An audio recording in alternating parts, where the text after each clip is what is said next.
Благодариме господин Михајлов. Во продолжение би сакала да направам едно поврзување со настаните од на денешен ден, 18 мај, со она што ќе се случува и денес и она што се случува во секојдневието.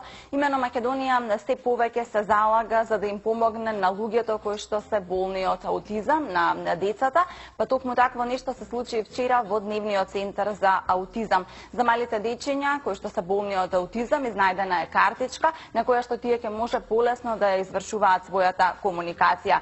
Пред вестите во 7 часот да го погледнеме и овој дневен настан кој што се случи вчера, а меѓу другото е за поголема добробит на сите оние кои што се болни од аутизам, на кој начин земјата се залага да им помогне и да ја напредне и нивната ситуација. Прилогот е на количката Татјана Поленчовска.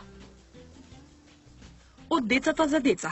Хуманитарна акција на Француското интернационално училиште, преку која се обезбедија едукативни картички наменети за децата во дневниот центар за деца со аутизам. Un ensemble de cartes qui sont particulièrement adaptées. Станува збор за едукативни сликички се и со систем специфичен и стандарден за децата со аутизам. Нивната цел е да ја потикнат комуникацијата и да му овозможат на аутистичното дете преку игра или со покажување она што не можат да го кажат, да го покажат на картичка. Дневниот центар за деца со аутизам започна со работа пред 2 години.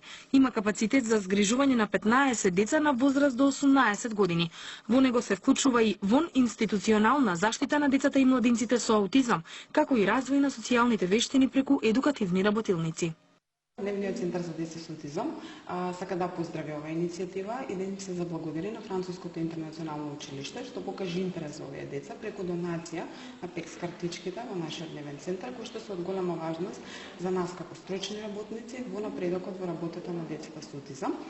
Овие пекс картички ќе ни овозможат поквалитетно имплементирање на пекс методот во нашиот дневен центар, со тоа што голем дел од децата со аутизам немаат развиено говор и токму овие картички ќе ни овозможат да воспоставиме една функционална комуникација со децата, каде што ќе бидат задоволени потребите и барањата на самите деца и успешно ќе се снајдат во секојдневниот живот. Најчесто се реализираат групни и индивидуални активности.